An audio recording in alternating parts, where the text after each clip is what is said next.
पूर्ण होत नाहीयेत का, किंवा अनेक बरोबर आहे. ठिकाणी म्हणजे काँग्रेससाठी आत्ताचा हा निकाल म्हणजे अलार्मिंग बेल आहे. सोमेश, तुला विनंती, सोबत रहा. एक महत्त्वाची अपडेट, बिहारमध्ये आता एनडीएकडून सत्ता स्थापनेच्या हालचालींना वेग आलाय. भाजपचे सम्राट चौधरी हे नितीश कुमारांच्या भेटीला गेलेत. मुख्यमंत्री पदाचा चेहरा कोण, या संदर्भात सध्या एनडीएमध्ये गाठीभेटी सुरू आहेत, चर्चा सुरू आहेत. सोमेशकडून अपडेट जाणून घेऊयात. सोमेश, बिहारचा मुख्यमंत्री कोण हा या घडीचा सगळ्यात महत्त्वाचा प्रश्न. काय हालचाली होत आहेत त्यासाठी बिहारमध्ये? नक्कीच आता आपण भारतीय जनता पक्षाच्या कार्यालयात आहोत आणि इथे देखील भाजपच्या वरिष्ठ नेतृत्वाकडून जो निरोप आहे त्यानुसार सध्या बिहारचा मुख्यमंत्री कोण होणार याविषयीचं कोणत्याही प्रकारचं स्टेटमेंट किंवा कोणत्याही प्रकारचं विधान हे कोणीच करत नाहीये. जेडीयू कडून एक ट्विट केलं गेलं होतं की नितीश कुमार फिरसे, ते ट्विट पुन्हा एकदा डिलीट करण्यात आलं. त्यांच्या एका कार्यकर्त्याने हे जेडीयूच्या अधिकृत सोशल मीडियावर टाकलं होतं, ते सुद्धा काढून टाकण्यात आलंय. कारण या सगळ्यामध्ये एनडीएचा आणि भाजपचा प्रयत्न असा आहे की आगामी 22 तारखेपर्यंत 22 नोव्हेंबरपर्यंत सत्ता स्थापन करायची आहे, नवीन सरकार आणायचे कोणत्याही परिस्थितीमध्ये, आणि मुख्यमंत्री म्हणून नितीश कुमारांना करायचं असेल किंवा ज्यांना कोणाला, त्यामध्ये भाजपकडून असं दाखवलं जाणार आहे की सर्वसाधारणपणे निर्णय हा भारतीय जनता पक्ष, चिराग पासवान, नितीश कुमारांचे जेडीयू, उपेंद्र कुशवाह आणि जितनराम मांझी असे सगळे एनडीएचे घटक पक्ष एकत्र बसून करणार आहेत. कारण भाजपने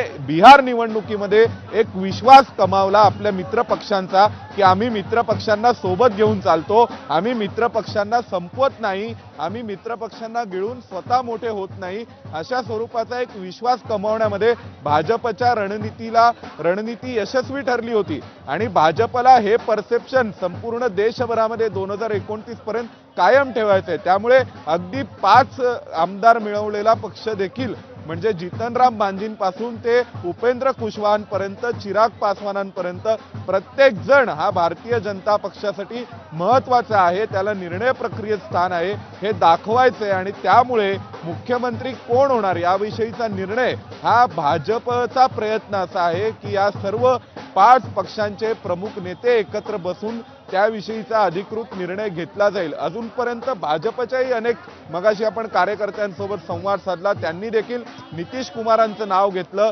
प्रत्येक ठिकाणी जेडीयूच्या कार्यकर्त्यांनी देखील नितीश कुमारांचं नाव घेतलं, नरेंद्र मोदींचं नाव घेतलं, आणि इथे भाजपचे कार्यकर्ते नितीश कुमारांचं नाव घेतात.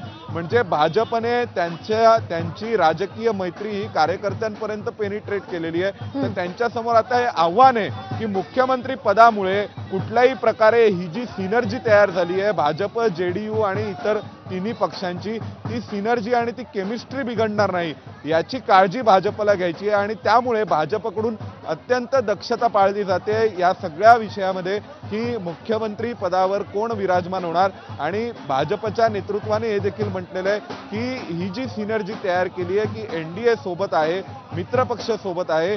जे भाजपचे प्रभारी होते बिहारमधले विनोद तावडे, त्यांनी देखील हे म्हटलं की आम्ही हा विश्वास कमावलाय सर्व मित्र पक्षांचा आणि आमच्या कार्यकर्त्यांमध्ये देखील जी सिनर्जी आहे ती सिनर्जी भाजपला कायम ठेवायची आहे. आणि म्हणून आता मुख्यमंत्री पदाचा निर्णय हा, हे जे त्यांचं विजयोत्सव आहे आणि ज्या प्रकारचं एक प्रकारे एकमेकांमध्ये झालेलं बॉन्डिंग आहे प्रत्येक केडरचं, पक्षाचं, ते न बिघडवता मुख्यमंत्री पदाचा निर्णय करायचा. आणि म्हणून आता याविषयीच्या हालचालींना वेग आलाय. सध्या दिल्लीमध्ये नरेंद्र मोदी, अमित शाह यांच्यामध्ये चर्चा झाल्याचं कळतंय. त्यांनी सूचना दिल्याप्रमाणे याविषयीचा निर्णय हा सर्व 5ही पक्षांचे नेते एकत्र बसून घेणार आहेत आणि 5 पक्षांनी हा निर्णय केला असं चित्र हे समाजापुढे जाईल, कार्यकर्त्यांपुढे जाईल आणि इथे असलेल्या सगळ्या त्यांच्या पक्ष संघटनेमध्ये जाईल याची काळजी घेतली जाणार आहे, अशी रणनीती आहे. कारण भाजपच्या दृष्टीने अशा प्रकारे त्यांचं परसेप्शन बिघडणं की भाजप मित्रपक्षांचा वापर करून फेकून देतं